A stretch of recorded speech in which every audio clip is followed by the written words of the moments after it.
In front of me is Samsung Galaxy S26 Plus, and today I would like to show you how you can rename it.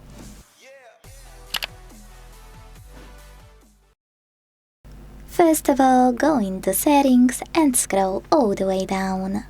This way you can tap on About Phone at the bottom. Then hit Rename under Current Device Name, and finally type in whatever you want to, like Sunny.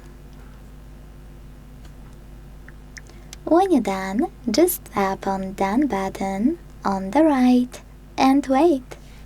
As you can see, after a few seconds, name of my Samsung has changed. Thanks so much for watching. If you enjoyed this video, leave a like, comment and subscribe. Bye!